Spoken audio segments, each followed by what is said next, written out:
Hello ladies and gentlemen, and welcome to another episode of Playing World of Tanks. I'm AJ, and today we'll be looking at a game that I had in my IS6, which is the Russian Tier 8 premium tank.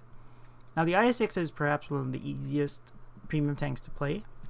If you're in the market to buy a premium tank, I would highly suggest buying the IS6 over all the other tanks, regardless of what you see other people playing. I would recommend the IS6 more, especially if you're a novice player, just because the IS6 is very good to play, very easy to play when you're beginning. It doesn't actually require a lot of in-depth knowledge about how to angle your armor and stuff like that.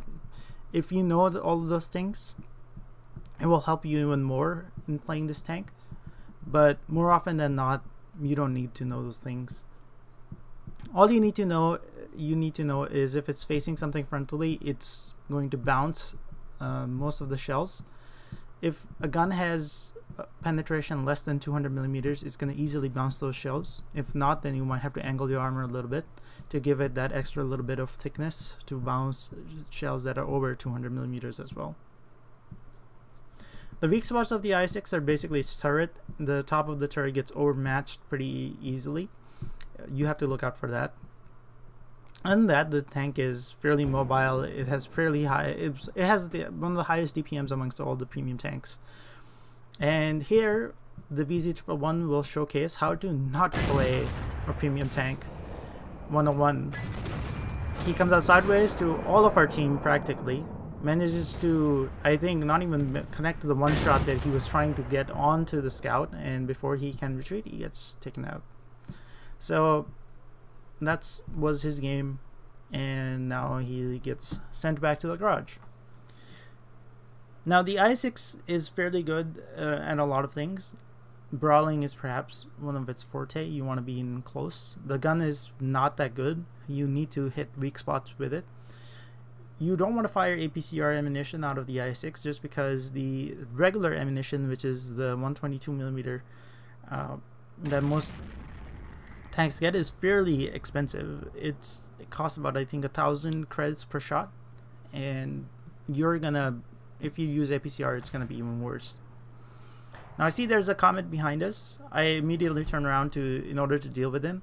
I leave the other two there just because they are probably still thinking I'm there, and more often than not, some players will not see an opening when it's there. They will instead just sit behind and wait for you to kind of like make a mistake. So I just let them be there, and over here I try to focus on the comet. Now, the comet could have played that slightly better. He could have stayed up there and still taken out the tank he was shooting at. He did not have to come all the way down, but since he committed to coming all the way down, he was more or less dead as soon as we realized it. The other thing he could have done, he could have just started backing up. He might have taken 2 shots, but then he could have gotten out of harm's way and still be alive. So, I mean, there's those things to consider as well. Over here, we are facing a Yak Tiger 88. Now, in an IS6, you have to remember that the Yak Tiger is basically a Tiger 2, and the Tiger 2 as a tank is very hard to pen for an IS6. So, what I'm going to do is I'm going to come up here, try to take out the Black Prince first, just because the Black Prince is one tank that, you know, when taken out will make it relatively easy for us to sort of like deal with the Yak Tiger. The Yak Tiger fires, tracks us. Now instead of actually retreating, he just sits there because he has penned one shot. He just manages to pen all of his other shots. I fire on the move, track the Yak Tiger 88. The SU-122-44, which was briefly visible to our left, manages to pen us. I come in close, track the Yak Tiger 88 one more time, use him as sort of like my meat shield against the SU-122-44, and he gets taken out by our friends. Now I stay here behind the Yak Tiger 88 until I'm not lit.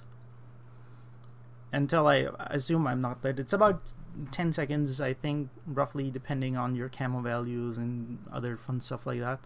So I come out. When the coast is clear, I start moving forward. Now at this point, I was assuming the SU-122-44 will still be where he was last spotted, where this heavy tank from our team is going.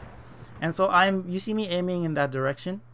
But as soon as he turns the corner and he isn't spotted, I know he isn't there anymore. So I start moving forward.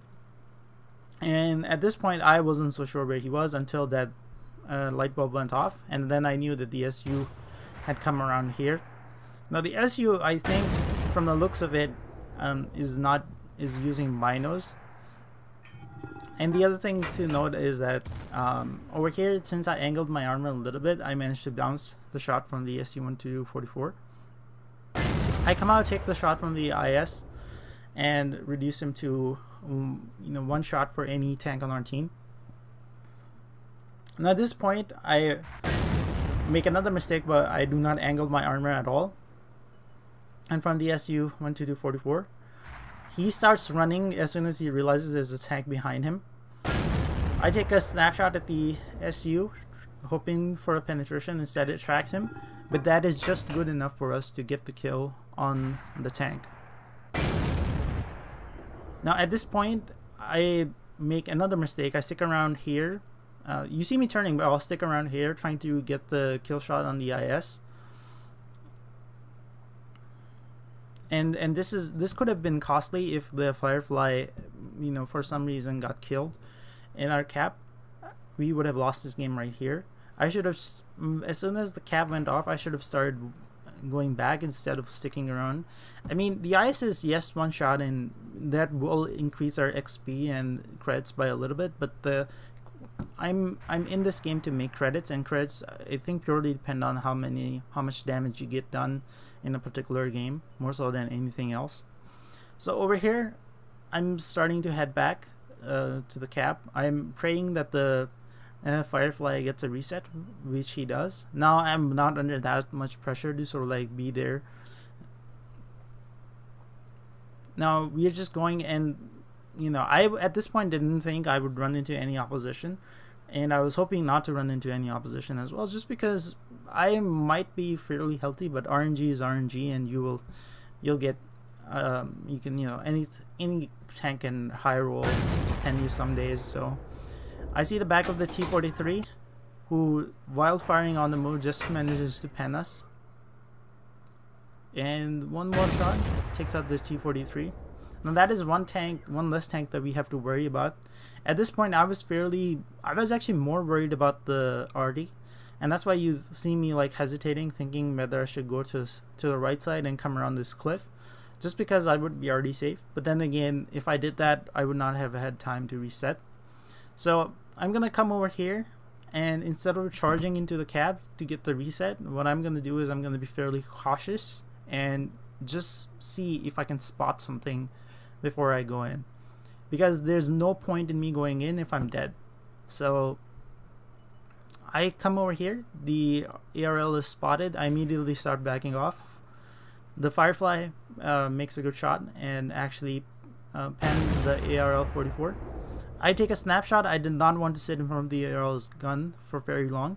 As you see, like the Yak Tiger was able to pen us with fair ease. I mean, granted, he was on a higher elevation than we were, but that just goes to show that around 200 millimeters of penetration, if a tank has, it kind of like becomes very difficult to sort of like pen, and especially if he's firing APCR, we are not gonna pen. We are not gonna bounce the shot. So the Firefly saves me in this case. I put a shot into the ARL-44, and the Firefly takes him out. Next up, we just go RD hunting, which we are unfortunately unsuccessful. But hopefully you guys enjoy these videos. Feel free to like and subscribe, and I'll see you in the next episode of Playing World of Tanks.